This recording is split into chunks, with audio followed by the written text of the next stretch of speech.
माता, माता, माता वैशाली, आप लोगों ने सुना कि नहीं? भ्राताश्री लौट कर आ रहे हैं। क्या? कर्ण लौट कर आ रहा है? किंतु ये किस प्रकार संभव है? कर्ण तो सदा के लिए हस्तिनापुर का त्याग करके वन में वास करने चला गया था। ये मैं नहीं जानता। वामिल को कुछ बालकों ने आकर समाचार दिया है। चलिए माता, भ्राताश्री का स्वागत करते हैं, चलिए। ये किस प्रकार का अन्याय है ताचरी? अन्याय नहीं, धर्म है ये। धर्म नहीं ताचरी, ये धर्म किस प्रकार हो सकता है? मैं कुरु वंश का ज्येष्ठ पुत्र था, उस सिंहासन पर मेरा अधिकार था ताचरी। मेरे राज्य अभिषेक के समय विदुर ने मेरी क्षमता पर प्रश्न उठाया तो आपने उसकी बात किस प्रकार मान ली? आपने मेरे साथ ऐसा अन्याय क्यों होने दिया ताचरी? क्यों? एक नेत्रहीन व्यक्ति का राज अभिषेक नहीं किया जा सकता। परिचित तो हो तुम इस बात से। हस्तिनापुर की समस्त प्रजा तुमको राजा के रूप में कभी स्वीकार नहीं करती। किंतु मुझ में क्या कमी थी ताचरी? एक मुष्टि के प्रहार से हाथी तक को गिरा सकता हूं मैं ताचरी। रोम रोम में नेत्र हैं मेरे। आने वाले व्यक्ति की श्वास की गति से बता सकता हूं कि उसके मन का विचार क्या है।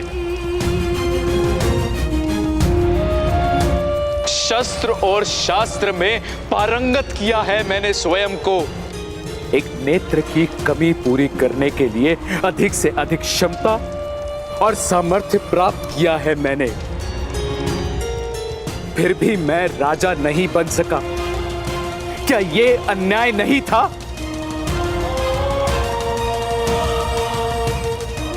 चंदन का काष्ठ सर्वोत्तम होता है, किंतु यज्ञ में तो समिधा ही डाला जाता है। तुम्हें राजा बनने का अधिकार नहीं था। यही धर्म का विधान और परंपरा की मर्यादा है। मैंने अपने सारे स्वप्न अपने पुत्र के जीवन में स्थापित किए हैं ताचरी। अब फिर मेरे साथ अन्याय मत कीजिए, मत कीजिए। किंतु युधिष्ठिर ज्येष्ठ कुरुवंशी है, ये सत्य है। सिंहासन पर तो उसी का अधिकार है। यदि क्षमता और सामर्थ्य ही एक राजा बनने के लिए प्रथम और अंतिम प्रमाण है ताचरी, तो आपको किस प्रकार विश्वास हो गया कि पांडु पुत्र दुर्योधन से अधिक समर्थ हैं?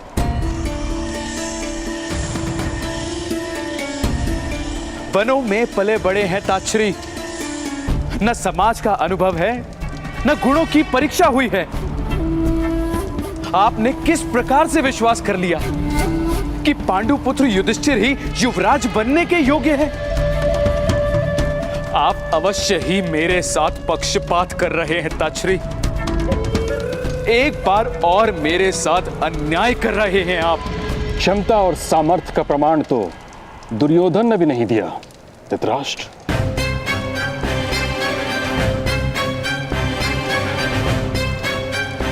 यदि क्षमता और सामर्थ्य ही राजा बनने के लिए प्रथम और अंतिम प्रमाण है ताचरी, तो प्राप्त कर लीजिए प्रमाण ताचरी। करवा लीजिए दोनों राजकुमारों के बीच प्रतिस्पर्धा। फिर निर्णय होगा कि कौन होगा हस्तिनापुर का युवराज। उचित कहा तुमने पुत्र, किंतु दोनों राजकुमार अबुद्ध हैं। ना उन्होंने ज्ञान प्राप्त किया है और ना ही गुरुकुल गए हैं। अज्ञानता की प्रतिस्पर्धा का क्या लाभ? जिस दिन दोनों राजकुमारों ने सामर्थ्य और ज्ञान प्राप्त कर लिया, उस दिन होगी प्रतिस्पर्धा और उनकी क्षमता के आधार पर हस्तिनापुर अपना नया राजा नियुक्त करेगा।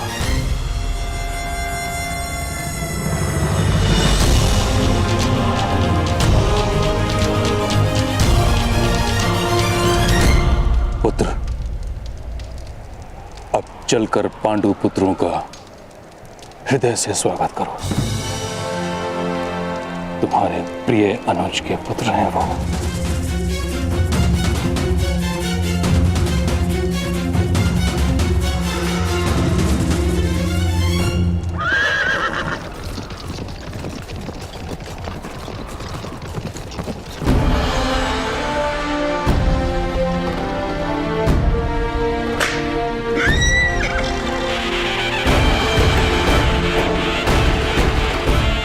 महारानी कुंती की, महारानी कुंती की, महारानी कुंती की, महारानी कुंती की, महारानी कुंती की, महारानी कुंती की, महारानी कुंती की, महारानी कुंती की। ध्यान से देखो दुर्योधन, यही है वो भाई जिनके कारण तुम्हारा युवराज पद पर अभिषेक नहीं हो पाया। यही है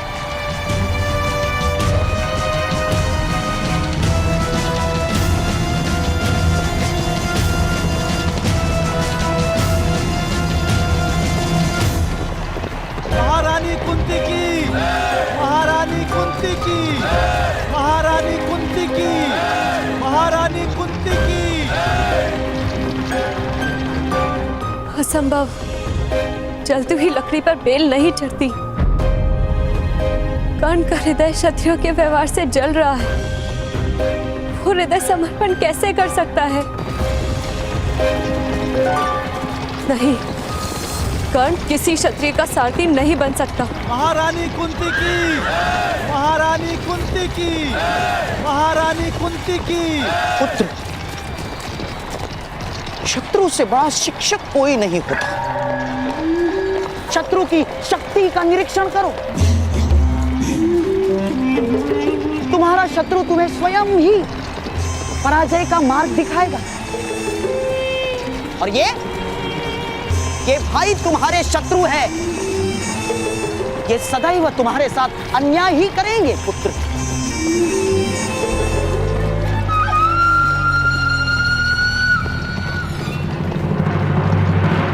महारानी कुंती की, महारानी कुंती की, महारानी कुंती की, महारानी कुंती की, महारानी कुंती की, महारानी कुंती की, महारानी कुंती की।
बताओश, तुम्हारे तप में वृद्धि हो वत्स कुंती।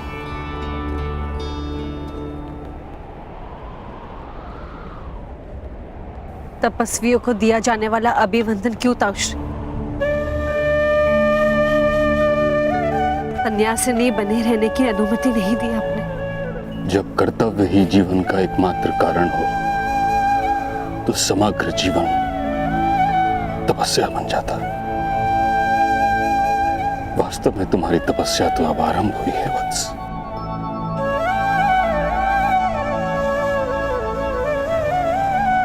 क्षमा याचना ताउश,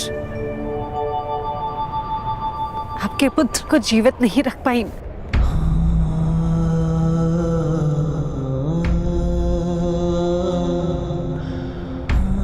भाग्य का दोष अपने माथे पर मत लो कुंती।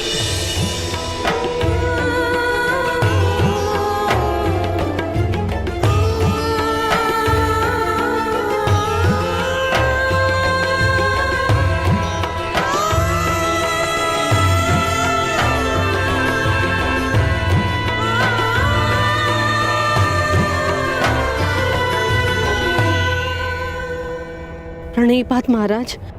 कल्याण हो।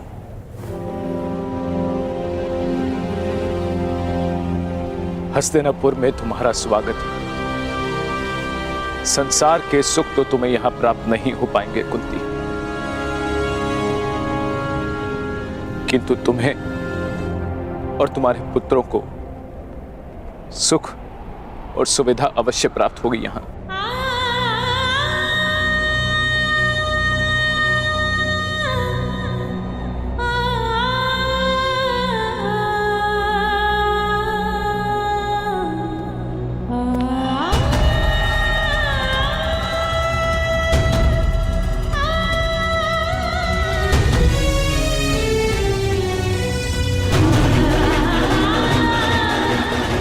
सारे आंसू आज मत बहाओ कुंती। पत्थर टूटने से जिस प्रकार रत्न प्राप्त होता है, वैसे ही घोर दुख में मुझे सुख प्राप्त हुआ है। मेरे 5 पुत्र आए हैं आज मुझसे मिलने। कहाँ है मेरे पांडव? पुत्र, हाँ, अपने ताऊश्री पितामह और ज्येष्ठ माता को प्रणाम करो।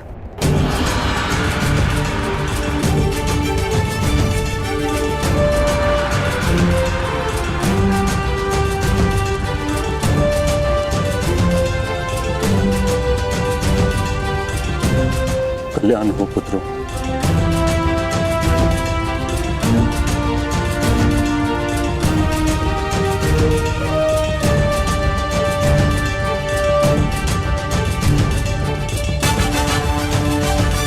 आओ पुत्रों।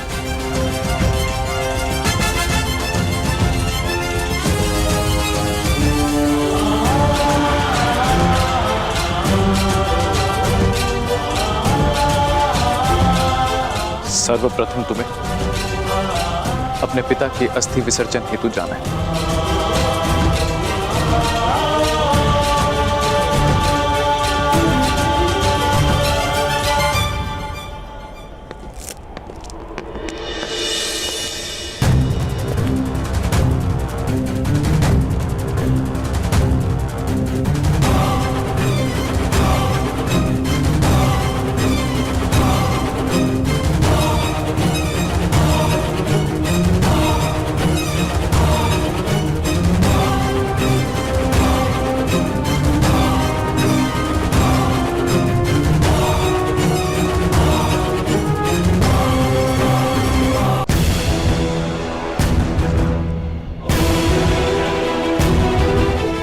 कर्ण, रथ को रथशाला पहुंचाकर जाना।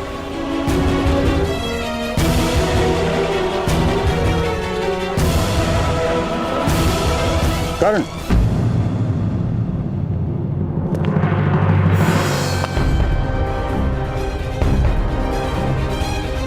आज तुमने पांडु पुत्रों की रक्षा करके राज परिवार पर एक और उपकार किया। जी महामहिम, बार बार दोहराने से बात स्मरण में रह जाती है। ऐसा कहते हैं ज्ञानी जन। सारा समाज परस्पर उपकार कर कर ही बनता है। प्रत्येक मनुष्य अपना नियत कार्य करता रहे, वही उपकार है। जैसे भवन के सारे पत्थर अपने स्थान पर दृढ़ रहकर भवन को एक आकार देते हैं।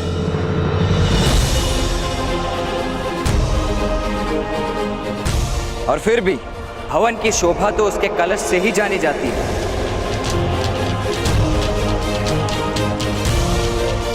किसी दिन भूमि में छिपा पत्थर कलश बन पाएगा तो आपके इस सिद्धांत को भी मान लूंगा मैं।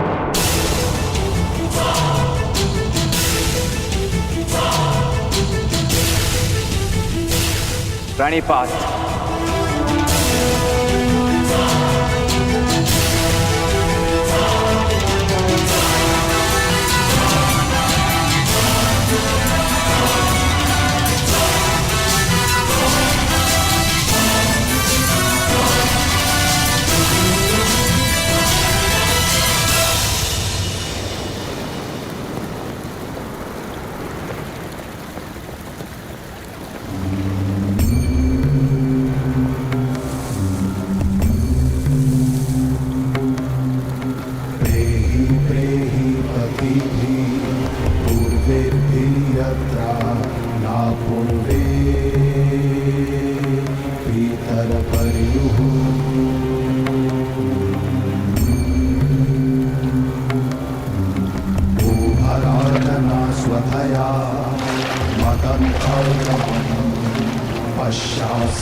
वरुणं च दिवम्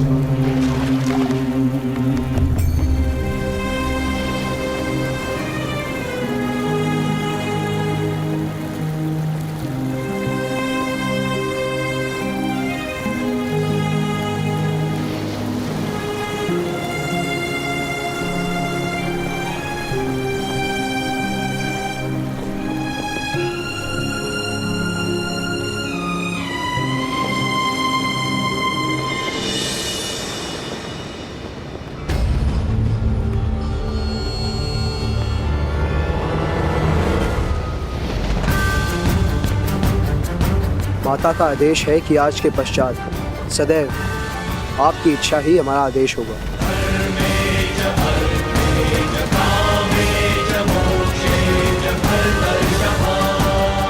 आज के पश्चात तुम्हारा सुख ही हमारी इच्छा होगी।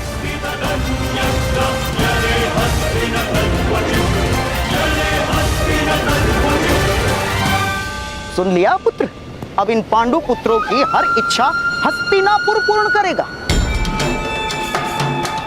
केवल एक ही इच्छा हो सकती है इन वनवासियों की, हस्तिनापुर के सिंहासन पर अधिकार प्राप्त करना। यहाँ घर बनाएंगे तो अधिकार प्राप्त करेंगे ना। दुशासन, तुम्हारे भाई वन से आए हैं, उनका ऐसा स्वागत करो कि हस्तिनापुर उन्हें अपना घर नहीं कारागार प्रतीत हो।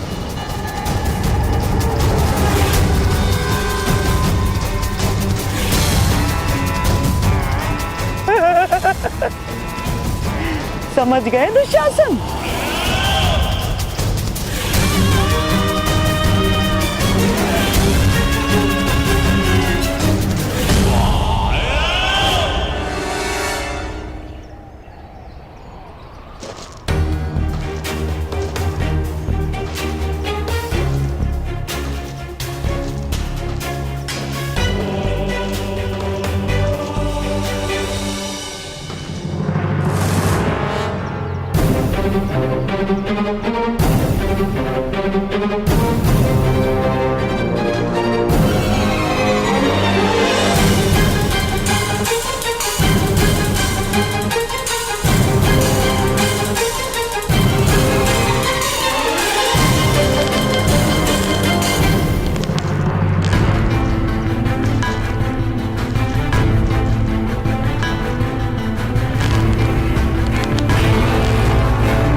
यदि मारने की इच्छा है तो ये मार्ग उचित नहीं है। हाँ, यदि मरने की इच्छा है तो इससे उचित मार्ग है ही नहीं।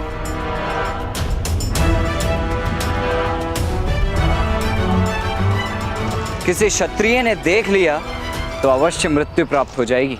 मरते तो सब हैं कर्ण, किंतु जिसने पराजय स्वीकार कर ली हो उसके लिए जीवन ही मृत्यु बन जाती है। तुम्हारे हाथों ने जब रथ की धुरा उठा ली तो तुम्हारे स्थान पर किसी को तो धनुष उठाकर संघर्ष करना पड़ेगा।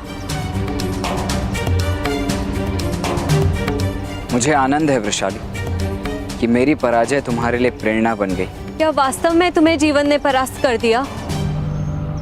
मुझे मेरे जीवन ने परास्त नहीं किया वृषाली, महामहिम के दुर्भाग्य ने मुझे विजय कर दिया है। अर्थात परंपराओं का वहन करते हैं महामहिम भीष्म। हमारे समाज पर होने वाले अत्याचारों का प्रतीक है महामहिम भीष्म। बिजली जब गिरती है तो सबसे ऊंचे पेड़ पर ही गिरती है। अब महामहिम भीष्म पर मेरा निश्चय बिजली बनकर गिरेगा। जिस दिन महामहिम मेरे रथ से गिरेंगे उस दिन अत्याचारों का वो प्रतीक गिरेगा। क्षत्रियों का सबसे समर्थ व्यक्ति अपने स्थान से गिरेगा और उस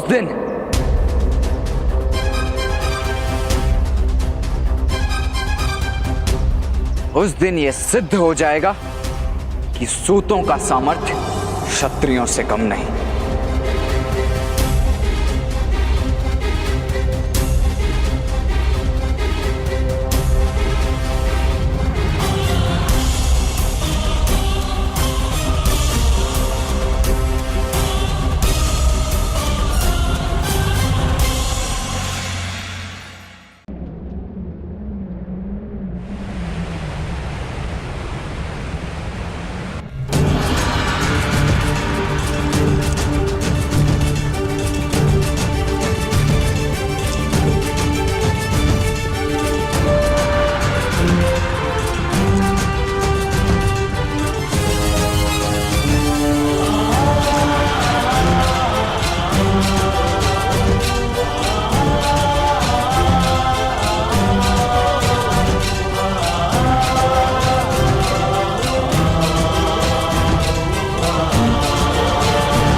ये हैं तुम्हारे पूर्वज।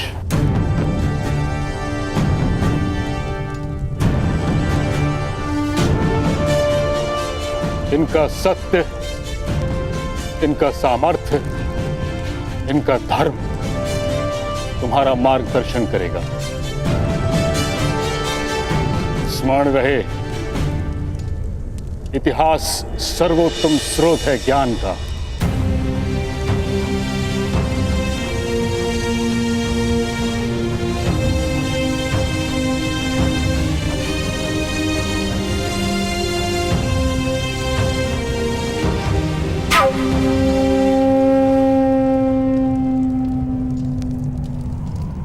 इतना विशाल भवन है। भवन इतने विशाल क्यों है पितामह? ताकि तुम्हारे लिए इसमें स्थान रहे। किंतु माता कहती है यदि हृदय विशाल हो तो विशाल भवन अनिवार्य नहीं। यथार्थ कह रहे हो अर्जुन। प्रेम से किसी का भी हृदय विशाल बनाया जा सकता है और यही तुम पांचों का कार्य है। हम स्थान तो अवश्य प्राप्त कर लेंगे पितामह, क्योंकि हम केवल 5 नहीं 105 हैं।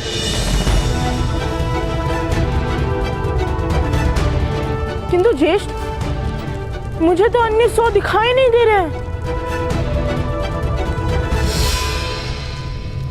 अन्य 100 भाई तुम्हारी ही प्रतीक्षा कर रहे हैं भीम।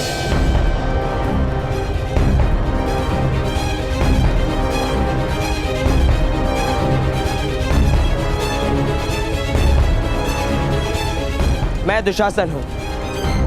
पितामह, यदि आपकी आज्ञा हो तो हम अपने भाइयों को उनका उचित स्थान दिखा दें।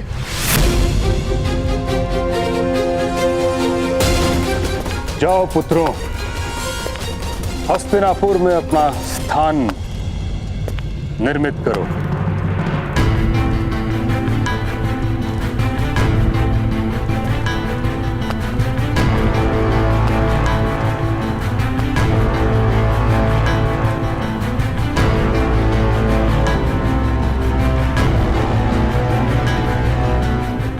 पधारिए।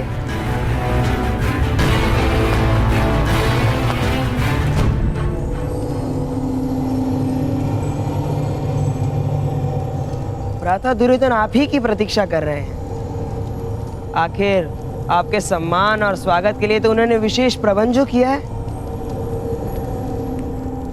आइए आइए, पधारिए। खूब विशेष प्रबंध है।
हमारे प्रिय चाचा श्री के मृत्यु के समाचार सुनकर बहुत दुख हुआ।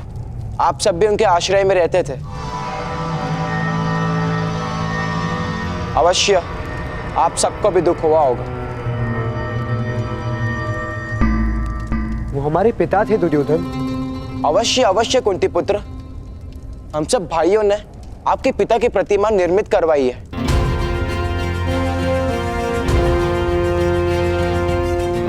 आइए अपने पिता को प्रणाम कीजिए।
ये क्या चेष्टा है दुर्योधन?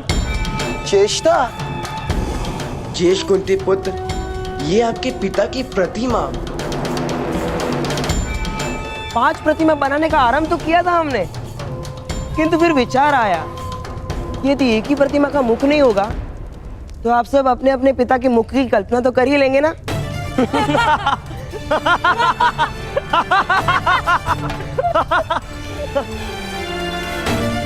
है ना? हो गई स्मरण?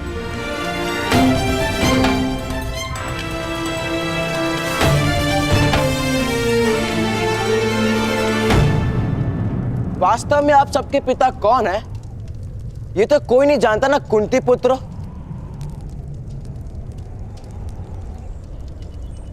तथा माद्री पुत्र।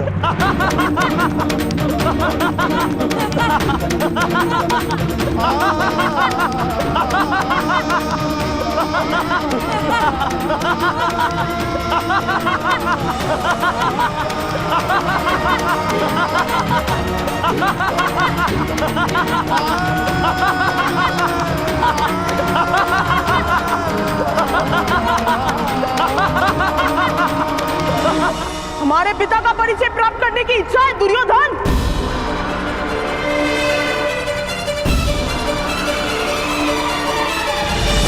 ठहरोगी। पिता का परिचय पुत्र का व्यवहार ही होता है।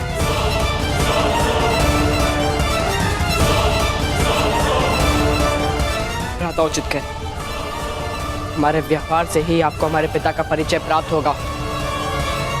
भ्राता दुर्योधन, तुम अवश्य अर्जुन होंगे। मेरे साथ धृष्टता मत करो। मेरे पिता कुरुवंश के सम्राट धृतराष्ट्र है। तुम लोगों के जन्म के विषय पर केवल कथाएं सुनी है, इसलिए हस्तिनापुर के सिंहासन की ओर अपनी दृष्टि मत करना।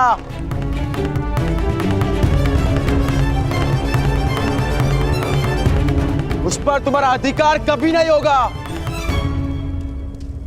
हम आक्रमण करने आई हुई कोई सेना नहीं, तुम्हारे भाई हैं दुर्योधन।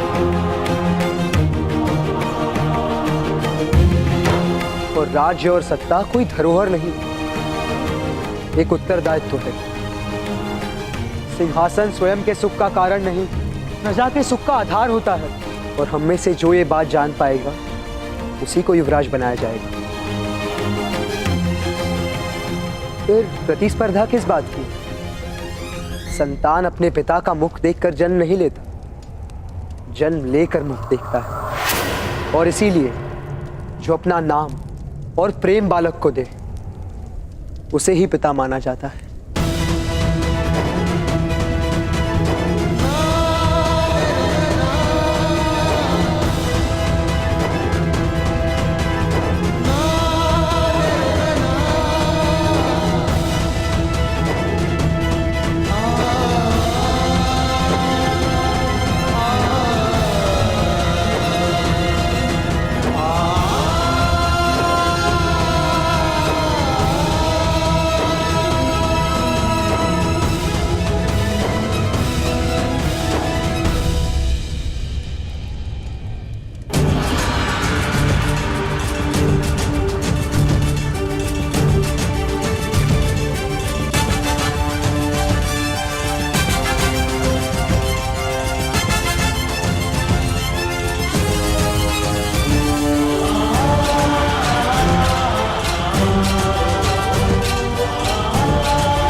हमारे वंश के विषय में अब कोई संदेह नहीं। यदि इस बात को स्वीकार करोगे तो हम 5 भाइयों के सामर्थ्य से तुम अधिक शक्तिमान बनोगे दुर्योधन।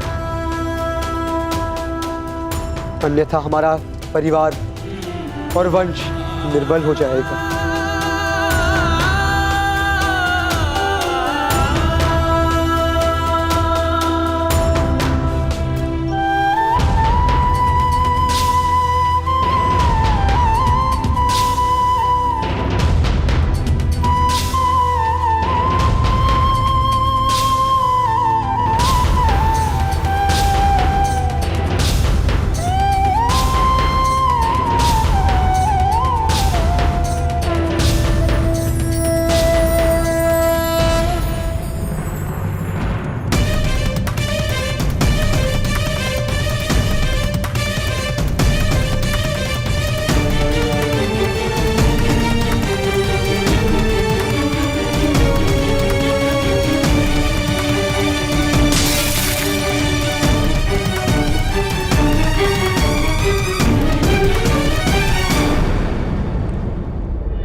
भीष्म पितामह को वसंत पंचमी के दिन रथ से गिराना नींव होगी पूरे क्षत्रिय समाज के गिरने की, किंतु तुम भीष्म पितामह को रथ से गिराओगे कैसे? ठहरो सूत पुत्र कर्ण।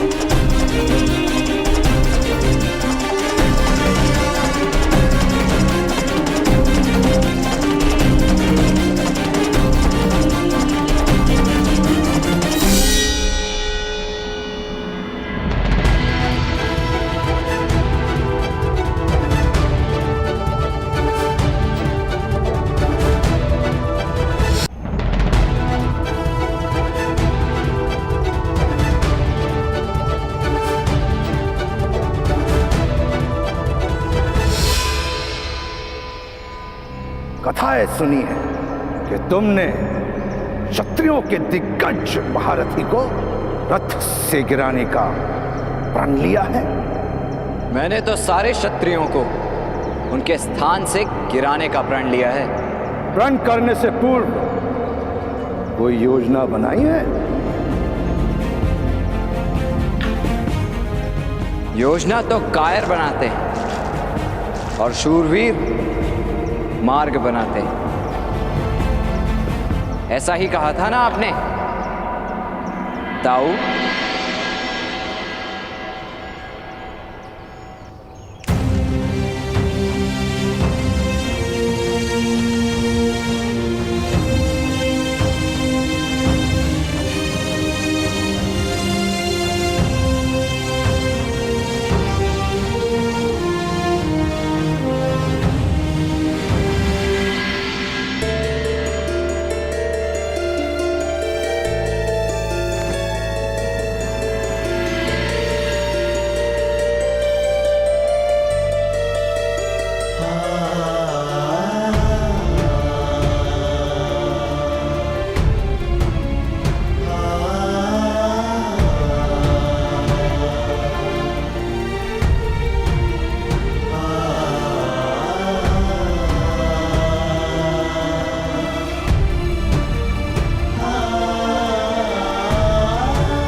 जानता था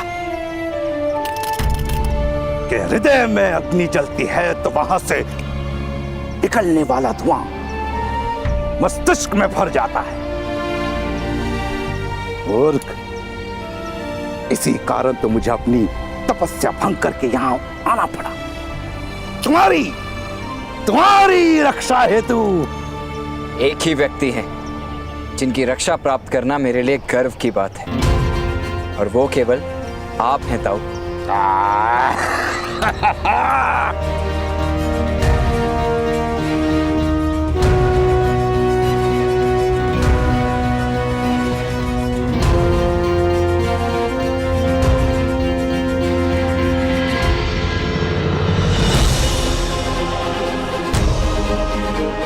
एक और दिव्य रथ ताऊ।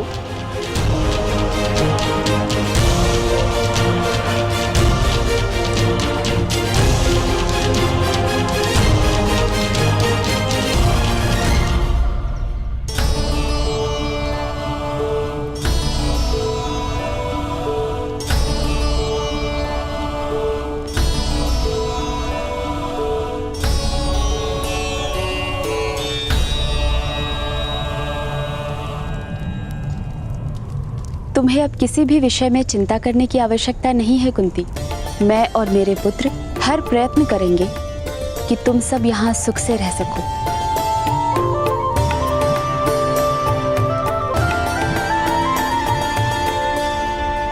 प्रणाम ज्येष्ठ माता। सब सुख से तो है ना पुत्र युधिष्ठिर? मेरे पुत्रों से भेंट हुई तुम्हारी?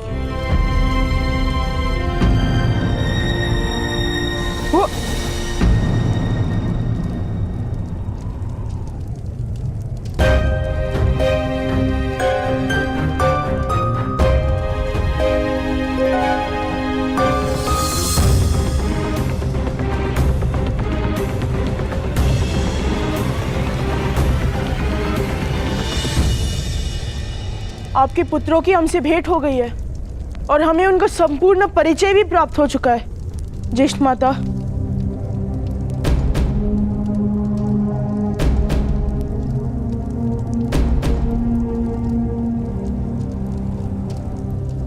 मुझे विश्वास है कि तुम 105 भाई हस्तिनापुर की शक्ति बनोगे।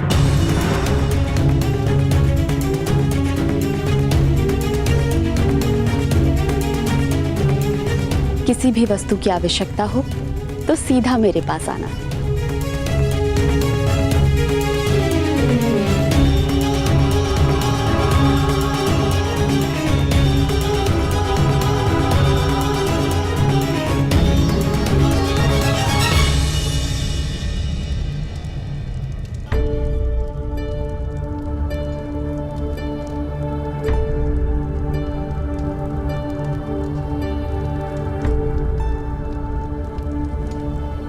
किस विषय की चिंता है पुत्रों?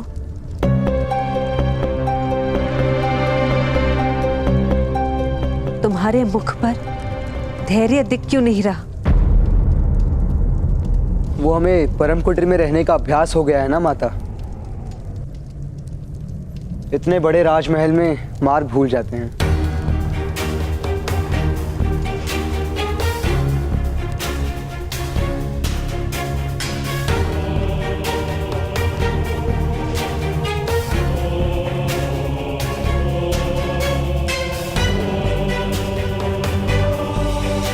राजभवन में मार्ग भूल रहे हो तो मिल भी जाएगा। स्मरण रहे, चुनौतियों में, विपत्तियों में, संघर्षों में जीवन का मार्ग कभी मत भूलना।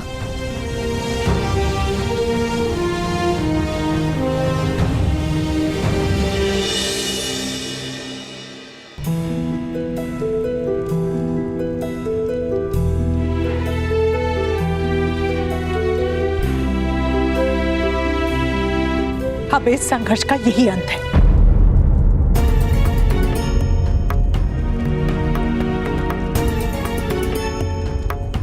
तुमसे अंतर करके मैंने जान लिया है कि तुम्हारे और शोन के बिना मेरा जीवन सूना है। अब तुम इस घर का त्याग नहीं कर सकते, समझे? जिसने परिवर्तन लाने का प्रण ले लिया हो, स्वयं उसके चरण कभी नहीं रुक सकते। राधा, पवन को किस प्रकार बांधोगी?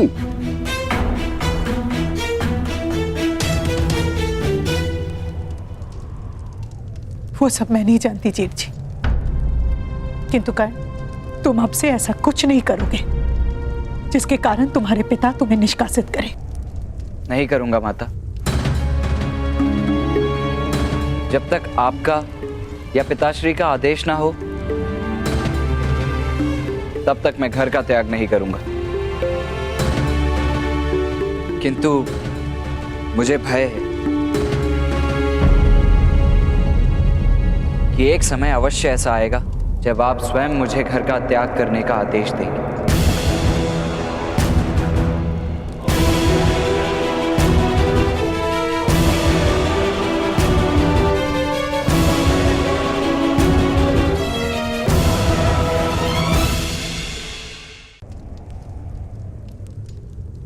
तुम अब से ऐसा कुछ नहीं करोगे जिसके कारण तुम्हारे पिता तुम्हें निष्कासित करें।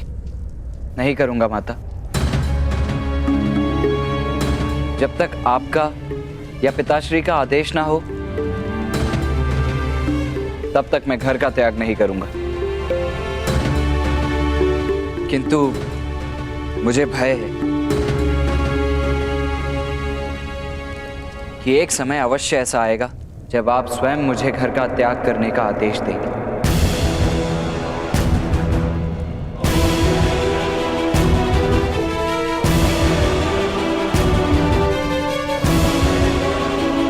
नहीं कर, अब हमें ऐसा कोई आदेश तुम्हें नहीं देना होगा। क्योंकि आदेश देने के लिए हम जीवित ही नहीं होंगे।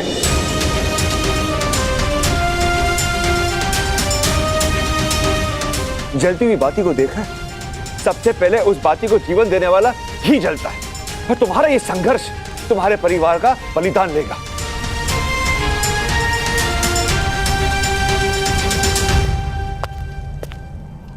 कर्ण, महारानी कुंती ने तुमको बुलाया है।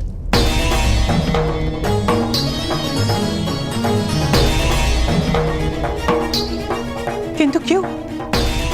राधा, महारानी के आदेश को किंतु परंतु नहीं पूछा जाता।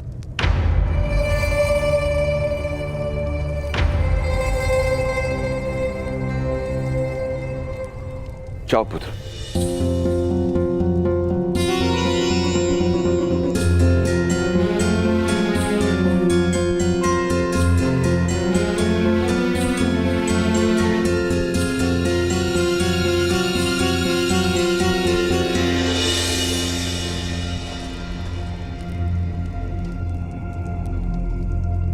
वसंत पंचमी के उत्सव के दिन यदि कर्ण यहां रहा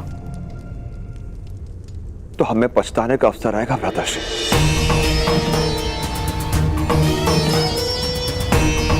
महारानी कुंती का आदेश ना होता तो कर्ण को पूर्ण निष्कासित कर देता। कर्ण को एक बहुत बड़ी विपत्ति से सुरक्षित करने का यही एक मार्ग है। नहीं आर्य, सुरक्षा घर में होती है, वन में नहीं।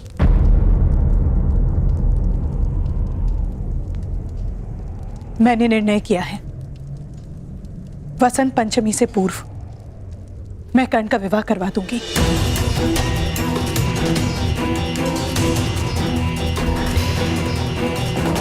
अपनी पत्नी को निराधार छोड़कर घर का त्याग करने का किसी को अधिकार नहीं है।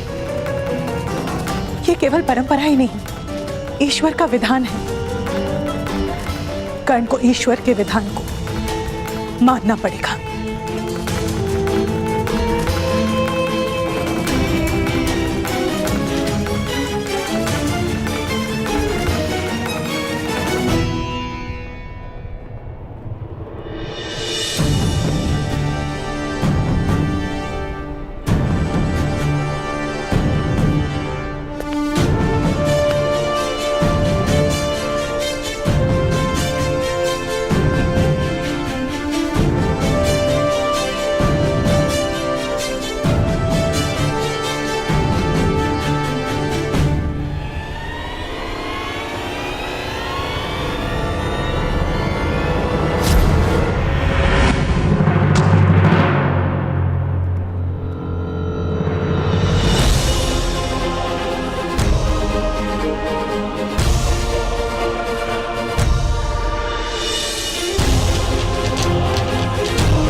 वन के सम्राट, आपने मेरा लक्ष्य हिला दिया, अन्यथा मैं अवश्य लक्ष्य भेद कर लेता।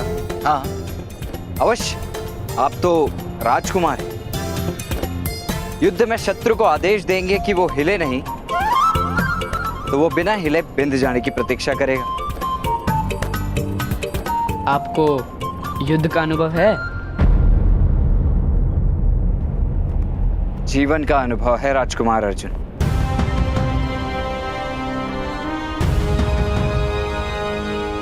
और मेरा जीवन भी युद्ध से कम नहीं। तात्पर्य? आपके प्रश्नों का प्रहार हो रहा है। अब मुझे आज्ञा दीजिए, आपकी माता से मिलने का आदेश है।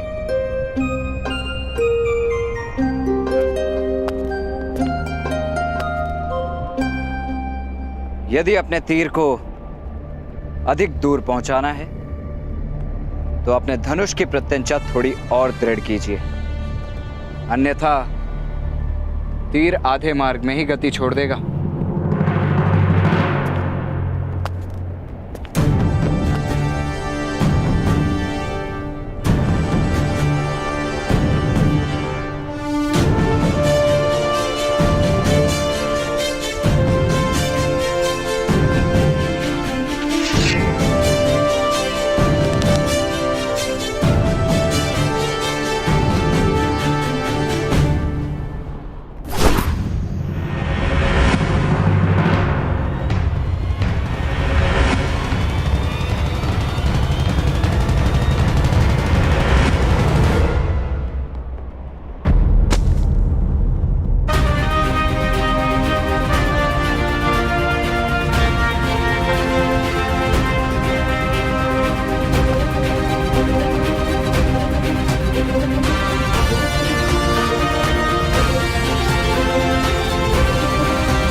युधिष्ठिर ने कहा था कि हमें एक प्रहर में लौटना है।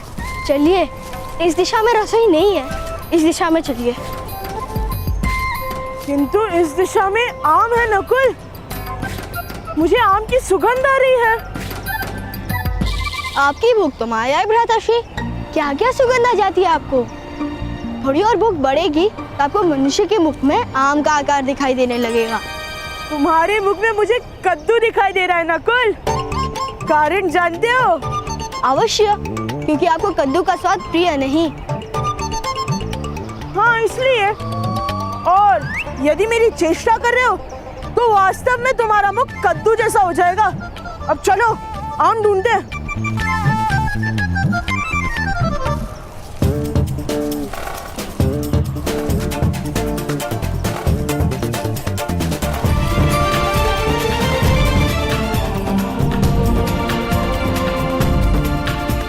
देख देख कद्दू मुख, कितने सारे आम हैं। अन्न के विषय में मुझे कभी भी मिथ्या आभास नहीं होता। कितने आम खाओगे जज भ्राता? जितने पेड़ से गिरेंगे वो सब खा जाऊंगा।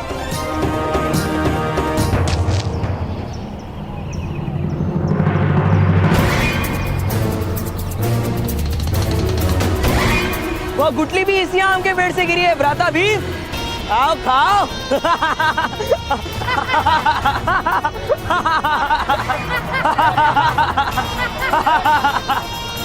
ये दुशासन, अब पेड़ पर बैठे हो तो कुछ आम तोड़ कर दो ना। आपको प्रतीत हो रहा है कि यह सारे आम के वृक्ष आपके हैं? इनके पिता राजा थे ना, तब उनका अधिकार था सारे हस्तिनापुर पर। राजा थे, किंतु अब इनके पिता स्वर्गवासी हो चुके हैं और अभी केवल स्वर्ग के आम के वृक्ष पर इनका अधिकार है, हस्तिनापुर के नहीं।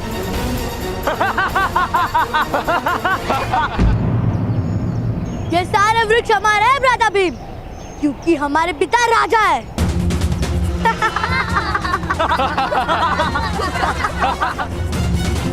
चलिए भ्राताश्री, कुछ और खा लेना। अरे भ्राता भीम, यदि आप भीख मांगोगे ना तभी आपका आम प्राप्त होगा। सन्यासी के पुत्रों को भिक्षा मांगने में क्या लाज? आपके पिता ने भी भिक्षा मांगी होगी। अवश्य, के पिता ने तो भीख में राज्य मांग लिया था। मांगिए मांगिए, भीख मांगिए, भीख मांगिए, आम पाइए। आम पाइए, आम पाइए।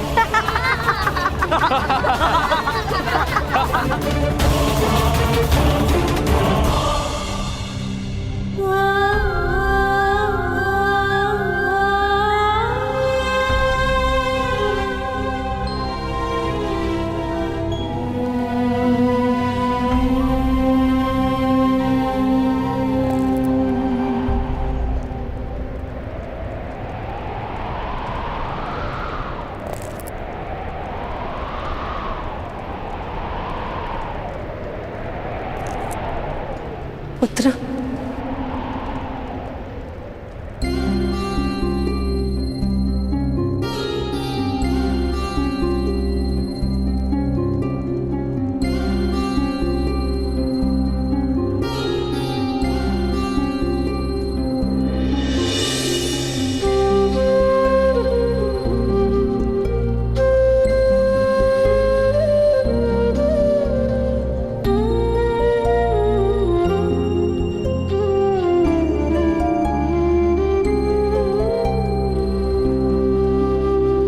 पुत्र नहीं, सूत पुत्र कर्ण।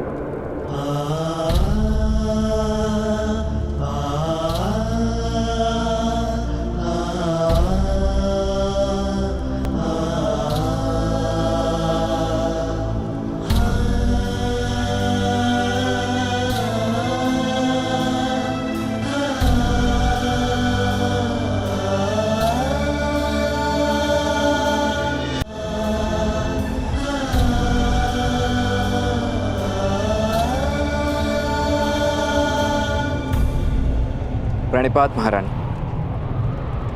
आपने बुलवाया था, आदेश दीजिए। आदेश नहीं, विनती है। मुझे तुम्हारी सहायता की आवश्यकता है कर्ण। सूत पुत्र वन में सहायता करते हैं महारानी, राजभवन में केवल सेवा करते हैं और महारानी केवल आदेश देती है। मेरे पुत्र को तुम्हारे सहायता की आवश्यकता है।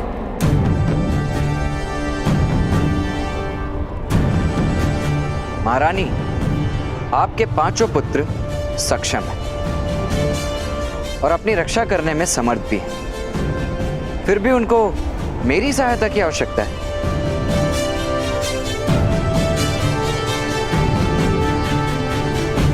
मैं उनके सामर्थ्य को भली भांति जानती हूं कर्ण, और वो हस्तिनापुर से अनजान है। महाराज के पुत्रों का व्यवहार इस समय अनुचित है। इस कारण मैं अपने पुत्रों को लेकर चिंतित हूं। तुम्हारी उनके साथ मित्रता हो गई है। संघर्ष के समय होने वाली मित्रता और शत्रुता सदैव दृढ़ होती है। मुझे पूरा विश्वास है कि मेरे पुत्रों का हस्तिनापुर में मार्गदर्शन करवा पाओगे। मुझ पर आपको अधिक विश्वास है महारानी।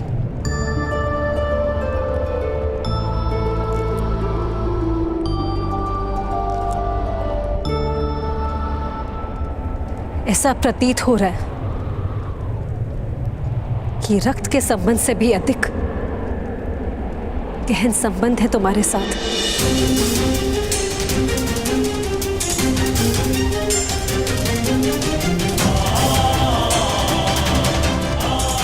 तुम्हारे मुख का तेज मुझे विश्वास करने की प्रेरणा दे रहा है।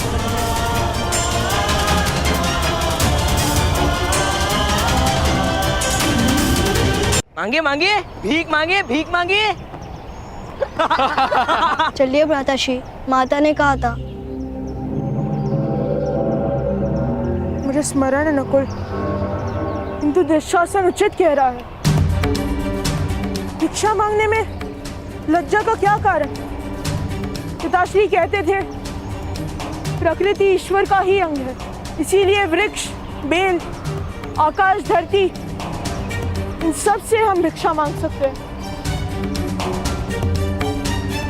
हे आम्र वृक्ष, कृपा करके मुझे आम दीजिए।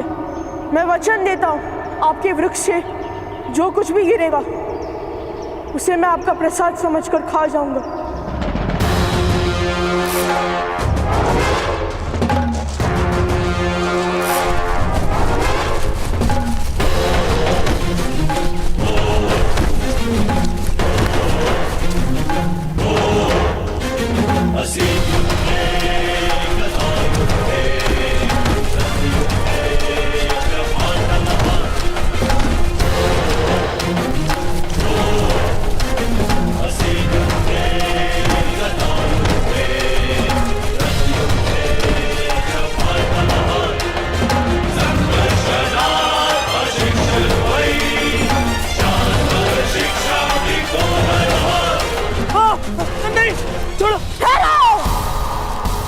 घबराना मत, मेरा वचन था कि वृक्ष से जो भी गिरेगा उसे मैं खा जाऊंगा।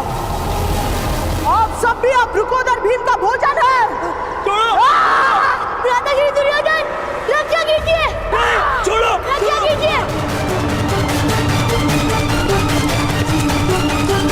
जाओ, बस स्मरण रहे, मेरा नाम वृकोदर भीम है। किसी दिन मैं वास्तव में तुम सबको खा जाऊंगा।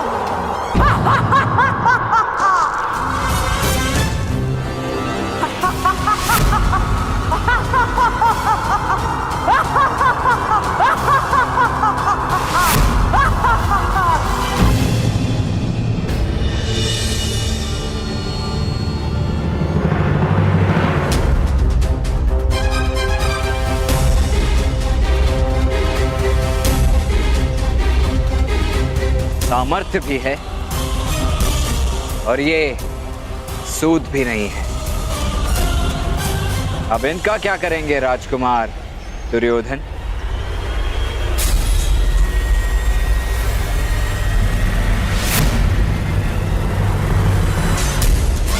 प्रणिपात।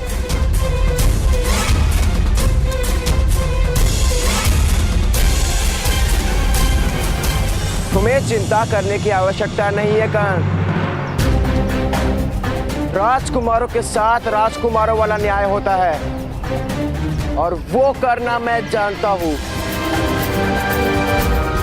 अवश्य, मुझे पूरा विश्वास है कि आप अवश्य जानते होंगे, किंतु इनकी माता का आदेश है कि मैं इनके साथ रहूं। राजकुमारों के न्याय में कहीं एक सूत आड़े ना आ जाए।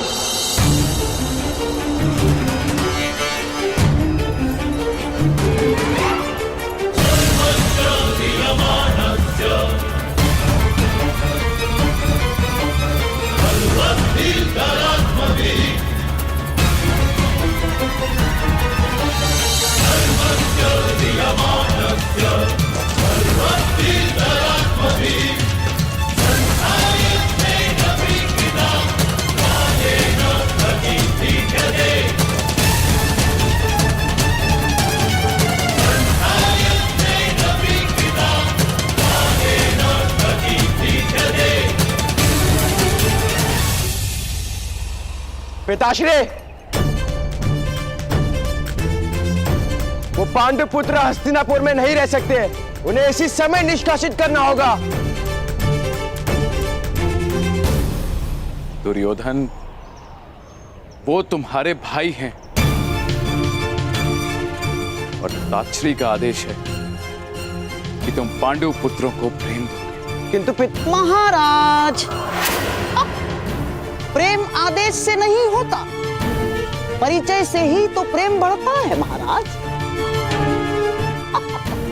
और मेरे भांजों को पांडवों के साथ कोई परिचय ही तो नहीं, तो फिर प्रेम कैसे कर पाएंगे?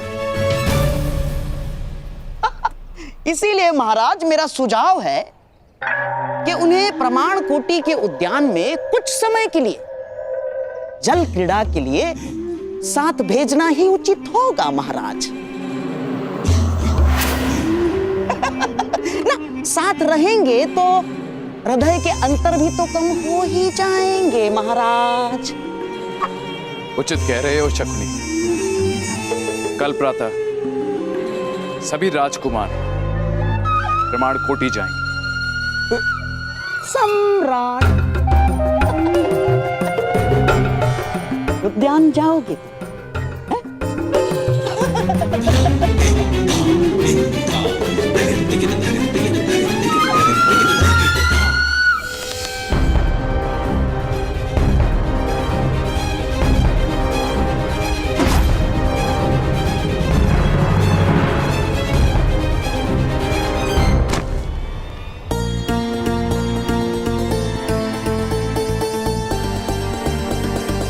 कर्ण महोदय,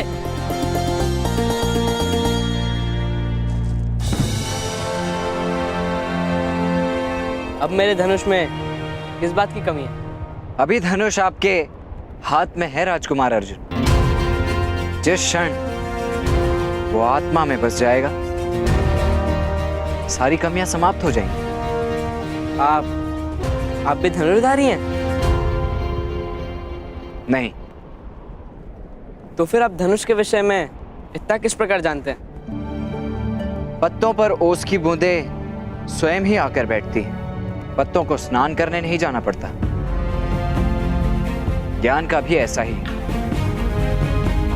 प्राप्त करने पर तो कोई बंधन नहीं डाल सकता, केवल ज्ञान के प्रदर्शन पर बंधन होता है। तात्पर्य? वन से आ गए हैं राजकुमार, तो वन का त्याग भी कर दीजिए। नगर को जानिए। मेरे कहने का तात्पर्य स्वयं ही जान जाएंगे। आपकी माता ने आपको मार्गदर्शन देने का आदेश दिया है। कल प्रातःकाल उपस्थित हो जाऊंगा।